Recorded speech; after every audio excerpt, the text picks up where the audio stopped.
Pulling away, I saw her grinning face holding the severed body part between her bloody teeth.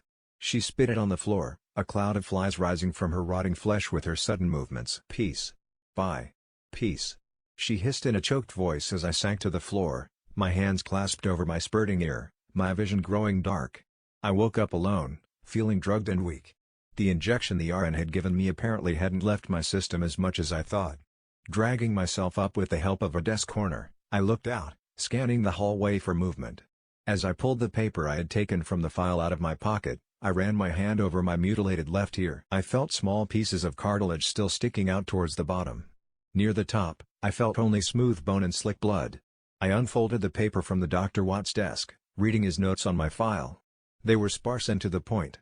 The top of the paper was covered in my blood, and I couldn't make out the words, so I started reading near the middle. Exhibit a legitimate fugue state, or signs of malingering. The latter can only be ruled out by in-depth psychiatric examination. Police believe Mr. Meriwether was involved in the disappearance of Meri Labelle, age 26. They have been unable to collect sufficient evidence to bring charges, however. I discussed the potential violent behavior of Mr. Meriwether with the judge in this case. He stated that current legal evidence is insufficient to bring murder charges as regards to the events of the last few hours. Because both the Meri Labelle case and the current case have insufficient evidence, we plan to detain Mr. Meriwether under a psychiatric hold. At the bottom of the page, I saw a grainy picture of a beautiful, young woman. It was the same one who had appeared in my bed, the eyeless corpse. At that moment, memories started flooding back. I remember the bonfire well.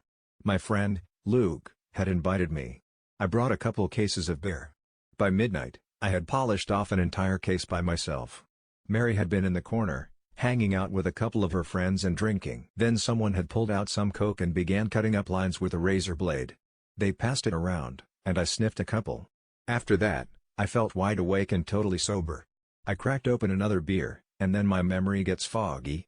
I remember drinking a lot more, sniffing some more coke, and then getting into my car. I remember driving down a dark road, swerving and blaring the radio, and then someone was walking on the side of the road, and I tried to swerve.